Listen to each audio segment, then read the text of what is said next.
एक और बात कि इसका मुनाजरा क्या था, तारीफ कुरान के लिहाज से। और बड़ा ये शियों को चैलेंज कर रहा था, जी मैं चैलेंज करता हूँ, जी मेरे साथ शिया आ जाएं, ये है वो है, ये सारे तहरीफ कुरान के कायल हैं। जैसे ये मौसूफ तो अल्हम्दुलिल्लाह हर लिहाज से ये समझता है कि बस तारीफ कुरान के लिहाज से इनके यहाँ तो कोई रिवायतें मिलती ही नहीं है, ये तो बस पाक और साफ है हर लिहाज से। और दूसरा ये कहता है जी मुमताज़ नकवी उसे तो लोग शिया नहीं मानते, ज़र्क नकवी उसे तो लोग शिया नहीं मानते, ये है वो है। तो मेरी जान, मेरे मोहतरम, मुझे ये बताइए कि लोग आपको अपने मसालिक में कितना मुसलमान मानते हैं? ठीक है, देवबंदी हजरात आपको मुसलमान नहीं मानते, अहले हदीस आपको मुसलमान नहीं मानते, अहले सुन्नत आपको मुसलमान नहीं मानती, वहाबी आपको मुसलमान नहीं मानते, और आप बरेलवी कहते हैं कि बस हम मुसलमान हैं, बाकी सारे नौज़ बिल्लाह मिन ज़ालिक सारे काफिर हैं। हर आए दिन तो आप वीडियो अपलोड करते हैं कि फलां भी काफिर, फलां भी काफिर, फलां ने कुफ्र किया, फलां ने ये कर दिया, फलां ने वो कर दिया। कमाल की बात है, चिराग तले अंधेरे वाली बात है। तो सबसे पहले अपने घर की खबर लीजिए। और जहां तक तहरीफ कुरान की बात है, तो आज ये मुमताज़ नकवी एक हवाला पेश करके जा रहा है। अगर आप एक बाप के हैं और साहिब इंसाफ के हैं तो आपने इस हवाले का जवाब देना है। तहरीफ कुरान के लिहाज से बस एक किताब का हवाला और यही काफ़ी है। अगर आप एक बाप के होंगे तो आपने इसका जवाब ज़रूर देना है। तहरीफ कुरान के लिहाज से मैं एक हवाला पेश कर रहा हूँ। सामीन और नाज़रीन, आपने ये हवाला बिल्कुल नोट कर लेना है, शेयर कर सकते हैं, बता सकते हैं, दिखा सकते हैं वीडियोस के अंदर। तो ये किताब है तफसीर दुर्र मंसूर, जिल्द नंबर 5 सफ़ा नंबर 517 है। यहाँ पर सूरह अहज़ाब के लिहाज से रिवायत है कि हज़रत उबय बिन काब रज़ी अल्लाह तआला अन्हु ने कहा कि सूरह अहज़ाब सूरह बकरा के मुसावी थी। अब ज़रा देखिए, सूरह अहज़ाब सूरह बकरा के मुसावी थी।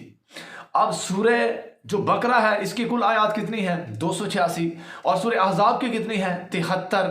तो बाकी 213 आयत कहाँ गई हैं? कि कामिल बरेलवी साहब खा गया इन आयत को और इनका बेतुका असूल कि जी वो मनसूख हो चुके हैं। अफसोस सद अफसोस, ये किस कदर जाहिलाना तसव्वुर है कि 213 आयत मनसूख हो गई हैं और 73 बाकी हैं। जी ये इनका हाल है, एक झूठा इनका हथियार है। इनके अपनी किताबों में किस कदर तहरीफ कुरान के लिहाज से तवातुर के साथ सही और सनद रिवायात के अंदर ये चीज़ें मौजूद हैं। और इसी तरह हज़रत बीबी आयशा फरमाती हैं, जी सफ़र नंबर 519 पर बीबी आयशा फरमाते हैं कि अल्लाह के रसूल के ज़माने में सूरह अहज़ाब की 200 आयतें पढ़ी जाती थी। और जब हज़रत उस्मान ने मसहफ़ लिखवाया, यानी जब उसने वो कुरान लिखवाया था, तो इसी पर कादिर हुए जो अब मौजूद है। यानी अब 73 आयत मौजूद है सूरह अहज़ाब की, तो हज़रत उस्मान ने ये 73 लिखवा दी। बस इसे जो मिली इसने वहाँ पर महफूज करवा ली। तो 200 आयत तो कामिल बरेलवी साहब बीबी आयशा के मुताबिक नबी पाक के दौर में 200 आयतें पढ़ी जाती थी नबी पाक के ज़माने में, मगर हज़रत उस्मान ने क्या किया? 73 लिखवा दी, बाकी सारी हज़फ करवा ली। तो मुझे बताएं, जब रसूलुल्लाह के ज़माने में मौजूद थी और पढ़ी जाती थी, मनसूख नहीं हुई थी, पढ़ी जाती थी, तो क्या हज़रत उस्मान नबी थे कि जिन्होंने ये सारी आयतें निकलवा दी हैं? भाई आपकी अपनी किताबों में बीबी आयशा तहरीफ कुरान का अकीदा रखती हैं। अब मुझे आप 200 आयतें पूरी करके दिखाएं। इसलिए शियों पर एतराज करने से पहले आपको अपने घर की खबर लेनी चाहिए।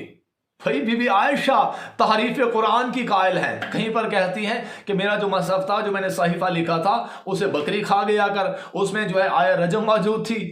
भाई आया रजम अब कहाँ है कुरान के अंदर? किधर गई है वो? और इसी तरह एक और हवाला भी मैं आपके खिदमत में पेश करना चाहूँगा। तफसीर दुर्र मंसूर, इसकी जिल्द नंबर 6 है। तो इसमें हज़रत उमर ने फरमाया, ठीक है, कि अल्लाह के रसूल ने फरमाया कि कुरान मजीद के 10,27,000 हरूफ हैं, जबकि मौजूदा कुरान के तो 3 लाख कुछ हरूफ बनते हैं। कितने थे? 10,27,000। तो भाई अब 7 लाख हरूफ कहाँ गए हैं? हज़रत उमर रज़ी अल्लाह ताला अन्हु के मुताबिक कुरान तो नामुकम्मल है, क्योंकि 7 लाख हरूफ गायब हैं। तो भाई कामिल बरेलवी साहब, आपके खलीफा हज़रत उमर रज़ी अल्लाह ताला अन्हु भी तहरीफ कुरान के कायल हैं। अब आप इन पर लगाएं फतवा, इन्हें निकालें, इस्लाम से खारिज करें। लगा सकते हैं फतवा? हिम्मत है आपके यहाँ? आप कैसे हिम्मत कर सकते हैं? नाइंसाफ़ी आपका वतीरा है, नाइंसाफ़ी आपका विरसा है, हक गस्ब करना आपका विरसा। तो भाई हज़रत उमर ने कहा کہ 7 لاکھ حروف اب قرآن میں نہیں ہیں، قرآن میں تھے مگر اب نہیں ہیں، قرآن میں تھے مگر اب نہیں ہیں، حضرت عمر کہتے ہیں۔ تو جی شیعوں پر اعتراض تو کرتے ہیں آپ کہ ان کے ہاں روایتیں ملتی ہیں، ان کے ہاں لوگوں نے ایسا کچھ کہا، یہ ہے وہ ہے، تو بھئی یہ کون ہے؟ حضرت عمر کہہ رہے ہیں، بی بی عائشہ فرما رہی ہیں، اور صحابی حضرت ابی بن کعب کہہ رہے ہیں۔ آپ بتائیں ذرا نا، ان کے لحاظ سے آپ کیا کہیں گے؟ تو اس لیے شیعہ علی پر اعتراض کرنے سے پہلے اپنے گھر کا جائزہ لیا جائے کہ آپ کے ہاں کس قدر یہ روایات موجود ہیں، صحیح السند روایات موجود ہیں کہ تحریف قرآن کے لحاظ سے کثرت کے ساتھ آپ کے اپنے صحابہ کا یہ عقیدہ رہا ہے۔ تو اس لیے اگر شیعہ حیدر قرار کی ایسی روایتیں مل جاتی ہیں تو اس میں کیا پریشانی والی بات ہے؟ اور بھی بے شمار حوالہ جاتے ہیں، بہرحال یہ ایک حوالہ کافی ہے۔ اگر مولوی کامل بریلوی صاحب ایک باپ کا ہوا اور کسی صاحب انصاف کا ہوا تو اس بات کا جواب ضرور دے گا، ان روایات کا جواب ضرور نوٹ کروائے گا۔ والسلام یا علی مدد امام الزمانہ علیہ السلام فارس۔